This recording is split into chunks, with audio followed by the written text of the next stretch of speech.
أعوذ بالله من الشيطان الرجيم بسم الله الرحمن الرحيم الحمد لله رب العالمين والصلاة والسلام على محمد وآله الطيبين الطاهرين.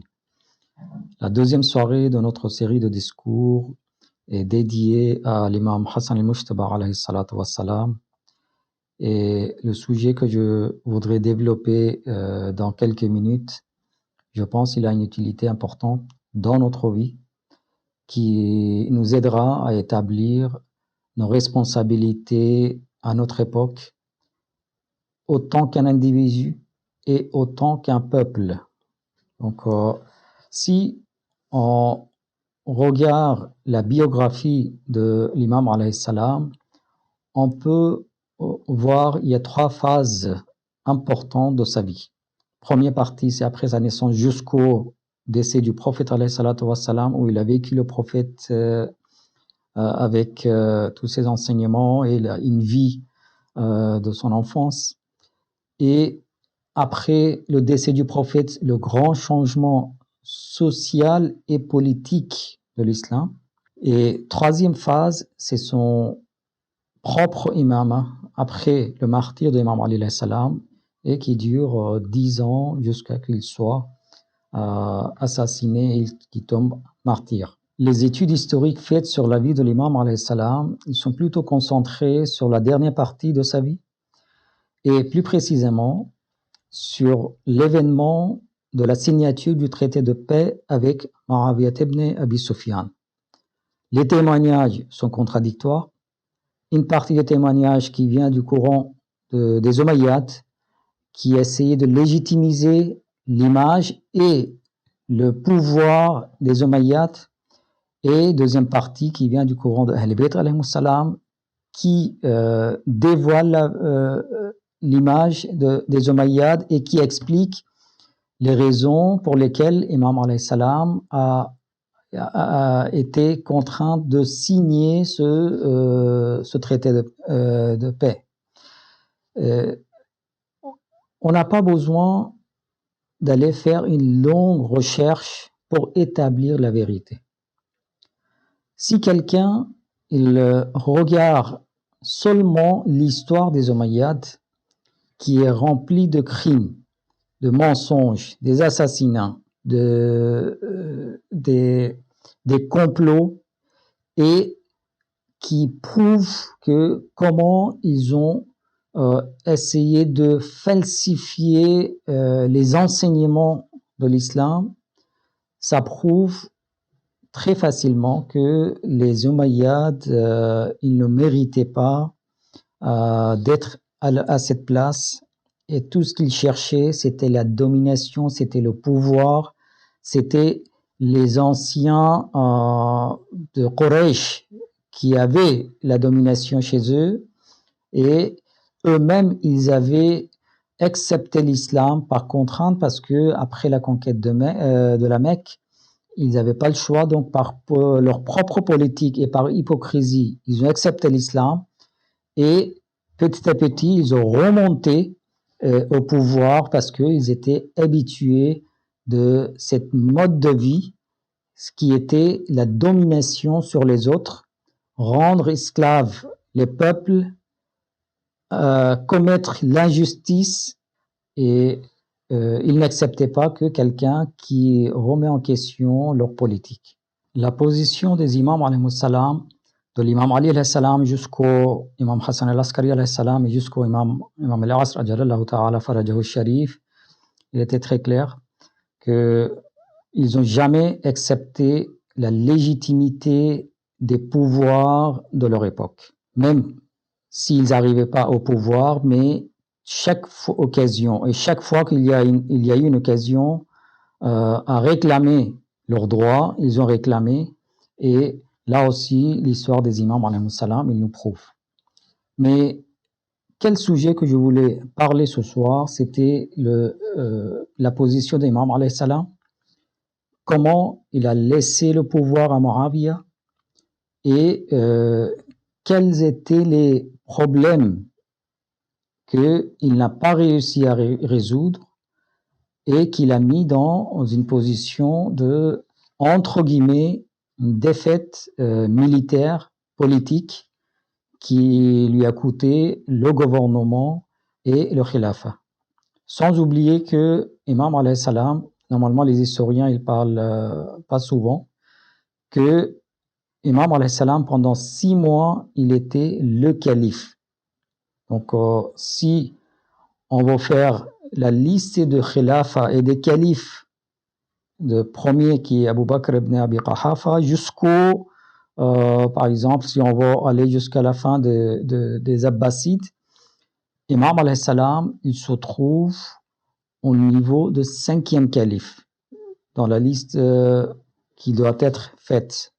Et ensuite, le pouvoir a été repris par Muawiyah ibn Abi Sufyan. Donc, ce qui établit une liste que après Imam alayhi salam, c'est Muawiyah, c'est faux.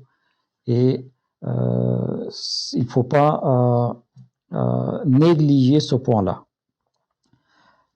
Pour comprendre la position d'Imam alayhi salam, pour moi, il est important de remonter l'histoire au décès du prophète alayhi salatu wassalam et l'événement de Saqifa où Imam Ali alayhi salam a été écarté du pouvoir et le peuple, entre guillemets, certains ashab, ils ont pris la décision eux-mêmes pour nominer un calife de taille, vous connaissez, mais ce qui est important pour nous de savoir, c'est que cette décision qui a dominé sur la décision d'Allah subhanahu wa ta'ala, que Allah il avait nominé Imam Ali alayhi salam, et une partie du peuple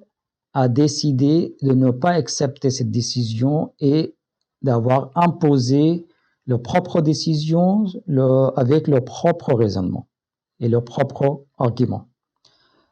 Une partie qui ont fait ça, et il y a une majorité du peuple qui ont accepté cette décision.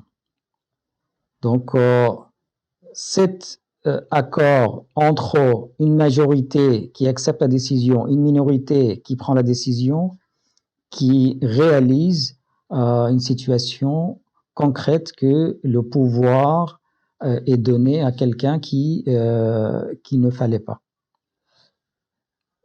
Cette décision qui a été prise, il nous a ramené jusqu'à l'époque de Imam Hussein alayhi salam et qui a coûté la vie d'Imam Hussein alayhi salam à Karbala. La prise de décision à Saqifa de telle manière qu'il s'est produit, il a eu des graves conséquences sur l'histoire des musulmans jusqu'à aujourd'hui. Il a créé une fraction entre les musulmans. Il y a eu l'ouverture d'une porte de ijtihad personnel, ijtihad bil-ra'i, que les califes suivants aussi, chacun, il se trouvait légitime de prendre des positions contre les enseignements de l'islam.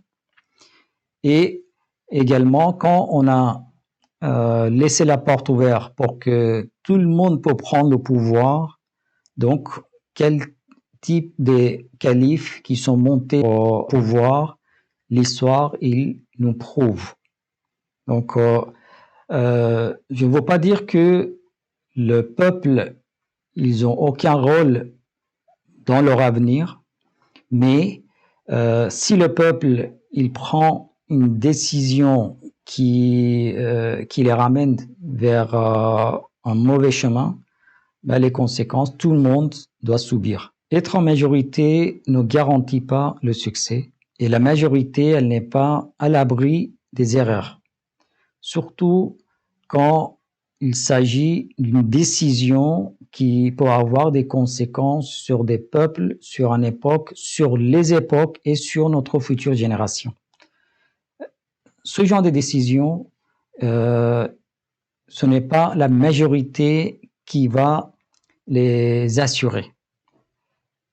La décision qui assure le succès, c'est la décision établie sur la vérité.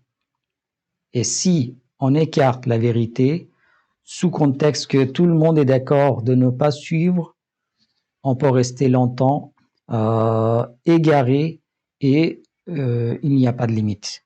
L'histoire de Nabi Moussa alayhi salam, que son peuple il a refusé en majorité de suivre Nabi Moussa, et Nabi Moussa il dit oh Allah, moi je suis pas d'accord avec eux, moi et mon frère tu nous pardonnes.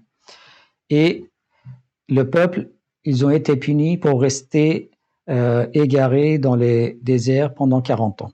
L'histoire est dans le Coran et vous pouvez aller voir en détail. Que un peuple, quand il prend une décision qui n'est pas basée sur la vérité, il va rester longtemps égaré.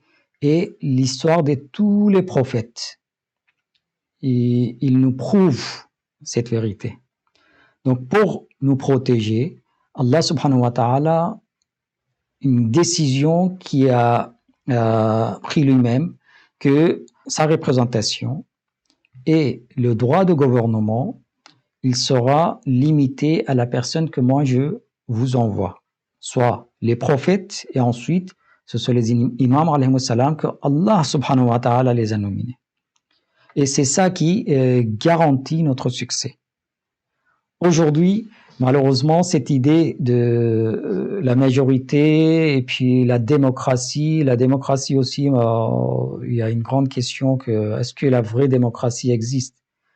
Une minorité qui manipule la majorité et qui domine et qui impose leurs idées et leurs programmes, où est le succès?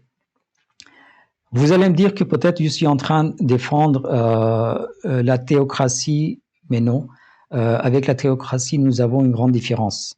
La théocratie, entre guillemets, ce qui est dit en philosophie, c'est de donner le pouvoir aux religieux.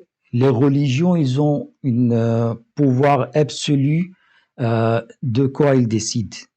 Mais dans l'islam, le gouvernement et le droit de gouverner, il est la personne elle est nominée par Allah subhanahu wa ta'ala, prophète ou imam, et même ceux qui gouvernent dans l'absence de ce gouverneur légitime et divin, ils respectent les enseignements et les principes donnés par cette religion.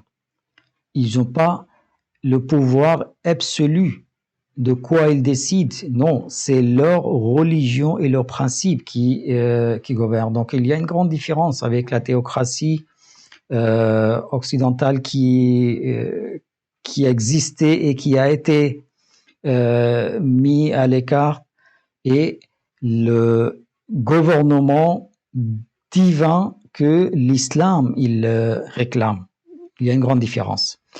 Je reviens sur notre sujet que Imam Hassan alayhi salam, il a renoncé son droit et il a remis le pouvoir par contrainte à Muawiyah.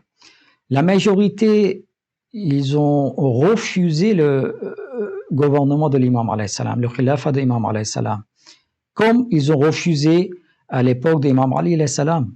Et ça, c'est une décision que le peuple ils ont pris, et c'est eux-mêmes qui assument après les conséquences de cette décision. Mais Imam alayhi salam, il n'a pas essayé de manipuler la majorité pour gagner son droit qui était le droit absolu qui a été donné par Allah subhanahu wa ta'ala. Le respect du peuple, il est là. Allah subhanahu wa ta'ala, même quand il a envoyé des prophètes, il les a demandé de transmettre le message, et s'ils acceptent, vous pouvez gouverner.